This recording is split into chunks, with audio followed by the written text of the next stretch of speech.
নিরাপত্তা দিয়ে সালমান এফ রহমান এবং আনিসুল হককে রিমান্ড শুনানি শেষে chief metropolitan magistrate court CMM court থেকে নামিয়ে আনা হচ্ছে, জোরদার করা হচ্ছে। ডিম মেরেছে, আমরা দেখছি ডিম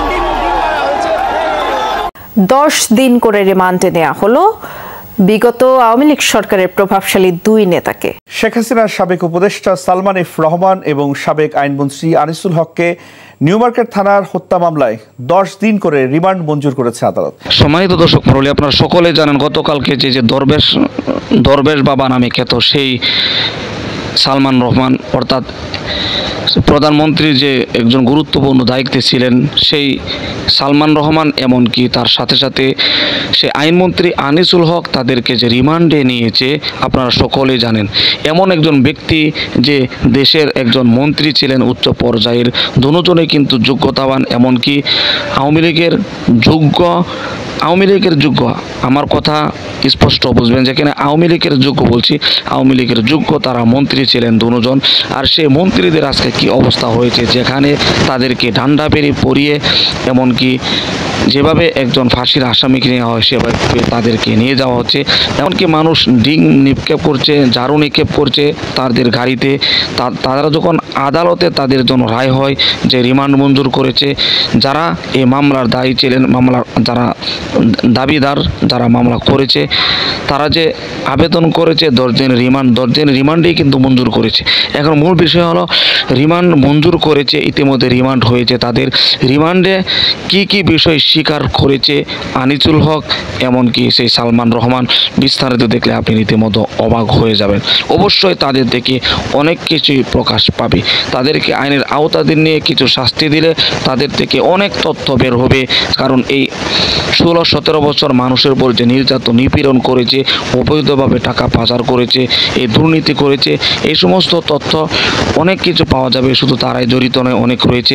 বিস্তারিত তথ্য তাদের মুখ থেকে আমরা শুনে আসবো। প্রিয় দর্শক, এই জন্য ভিডিওটি খুবই গুরুত্বপূর্ণ হতে চলেছে। না টেনে ধৈর্য সহকারে শেষ পর্যন্ত দেখবেন। চ্যানেলে নতুন দর্শক হলে অবশ্যই চ্যানেলটিকে সাবস্ক্রাইব করে পাশে থাকা বেল বাটনটি অন করে দিবেন। প্রিয় দর্শক, কথা না বাড়িয়ে ভিডিওতে একটি লাইক দিয়ে দেখতে থাকুন সম্পূর্ণ ভিডিওটি। 10 দিন করে রিমান্ডে নেওয়া হলো বিগত আওয়ামী লীগ সরকারের প্রভাবশালী 2 নেতাকে। সন্ধ্যায় আদালতে তোলা হয় সাবেক প্রধানমন্ত্রী উপদেষ্টা সালমান এফ রহমান এবং সাবেক আইনমন্ত্রী আনিসুল হককে। নিউ মার্কেট থানার হত্যা মামলায় বিচারক তাদের রিমান্ড মঞ্জুর করেন। এর আগে আদালতে প্রবেশ ও বের হওয়ার সময় উপস্থিত আইনজীবী ও জনতার তোপের মুখে পড়েন তারা। সিলন ফ্যামিলি ব্লেন্ডের কড়া লিকার আর সতেজ স্বাদের পারফেক্ট ব্লেন্ডে স্বপ্নেরা মিলুক টানা। আনিসুল হক সবশেষ সিএমএম আদালতে এসেছিলেন এ বিষয়ক দপ্তরের মন্ত্রী হয়ে। তিনি হয়তো কল্পনাতেও ভাবেননি এভাবে আসতে হবে আদালতে। আসার পরেই তার উপর হবে ডিম নিক্ষেপ। শুধু আনিসুল হক নয়, আসামির বেশের সাথে আরেক প্রভাবশালী ব্যবসায়ী ও এমপি সালমান এফ রহমান। বৈষম্য বিরোধী ছাত্র আন্দোলন চলাকালে রাজধানীর সায়েন্স ল্যাবরেটরি এলাকায় নিহত হন ফুটপাতের ব্যবসায়ী শাহজাহান। নিউ মার্কেট থানায় তার মায়ের করা হত্যা মামলায় মঙ্গলবার গ্রেফতার হন সালমান ও আনিসুল। বুধবার সন্ধ্যা 6:30টার দিকে কঠোর নিরাপত্তার মধ্যে দিয়ে তাদের আদালতে তোলা হয়। এ সময় ক্ষোভে ফেটে পড়েন উপস্থিত আইনজীবীরা।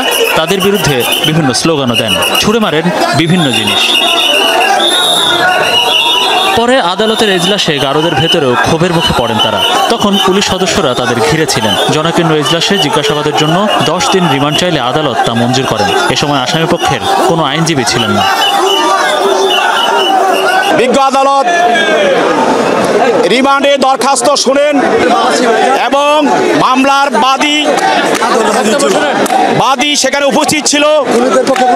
বাদীর কান্নায়, তার সন্তান হারার কান্নায় সারা আদালতে আইনজীবী এবং সাধারণ মানুষের মধ্যে কান্নার রোল পড়ে যায়।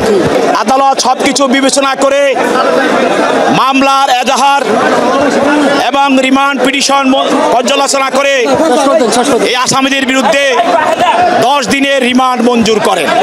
এরা ছাত্র জনতার এই গণ অভ্যুত্থানের এই গণ অভ্যুত্থানকে এরা ধ্বংস করতে চেয়েছিল।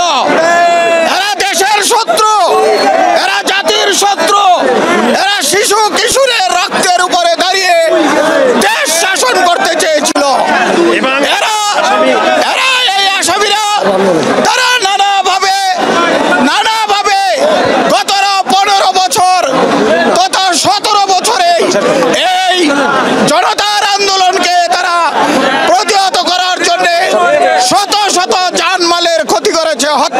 করেছে, গুম করেছে।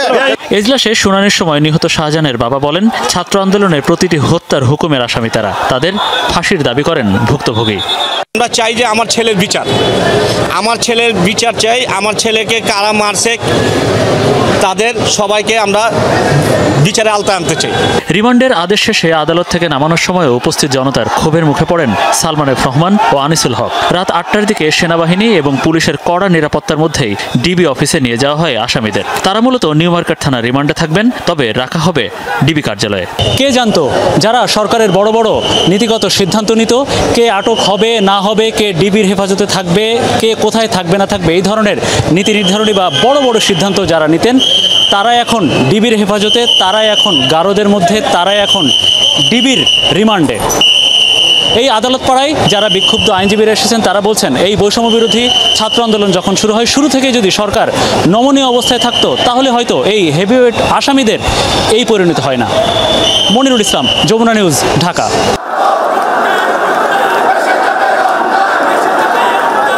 হাজার হাজার বিক্ষুব্ধ মানুষের দুধ্বনি এবং ঘৃণার উচ্চারণ দেখা যায় চিফ মেট্রোপলিটন ম্যাজিস্ট্রেটের আদালতে। আনিসুল ও সালমান এফ রহমানের বিরুদ্ধে বিক্ষোভে ফেটে পড়ে সাধারণ মানুষ।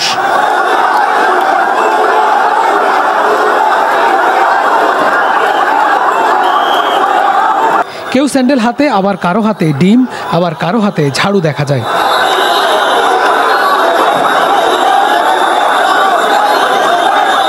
আইনজীবী থেকে শুরু করে শিক্ষার্থী এবং সাধারণ মানুষের এমন বিক্ষোভের মুখে কড়া প্রহরায় ঢাকা মেট্রোপলিটন ম্যাজিস্ট্রেট মামুনুর রশিদের আদালতে তোলা হয় সাবেক আইনমন্ত্রী ও শেখ হাসিনার উপদেষ্টাকে।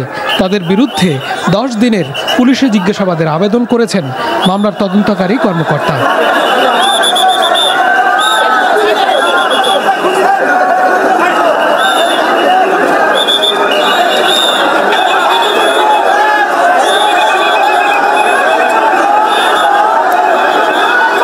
প্রিয় দর্শক, আশা করি সম্পূর্ণ ভিডিওটি দেখলেন। ভিডিও দেখে অবশ্যই বুঝতে পেরেছেন এই ক্ষমতার দাপটে, এই কিছু অর্থের, কিছু টাকা পয়সার লোভে তারা এই ক্ষমতা অবৈধভাবে ক্ষমতায় টিকেছিলেন অবৈধ টাকা কামানোর জন্য। অবৈধ টাকা কামানোর জন্য যেহেতু অবৈধভাবে ক্ষমতায় টিকেছিলেন, আর এই ক্ষমতার পতন যখন হবে তখন কিন্তু কর্মীরা পরিস্থিতি ভয়াবহ হবে। এটা আগেই অনেকে বলেছে, কিন্তু তার বাস্তব রূপ এত তাড়াতাড়ি ঘটবে এটা হয়তো আমরা আমাদের বাঙালি জাতি কোনো সময় চিন্তা করতে পারিনি আমরা, যে এই আওয়ামী লীগ সরকারের পতন হবে, তার সাথে সাথে আওয়ামী লীগের এমপি মন্ত্রীদের এই রকম অবস্থা হবে যে তাদেরকে মানুষ ঝাড়ুপিটা করবে।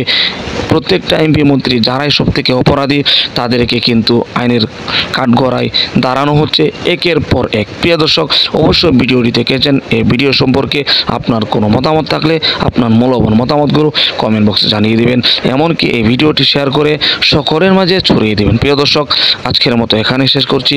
ভালো থাকুন, সুস্থ থাকুন, আবারও দেখা হচ্ছে পরবর্তী ভিডিওতে।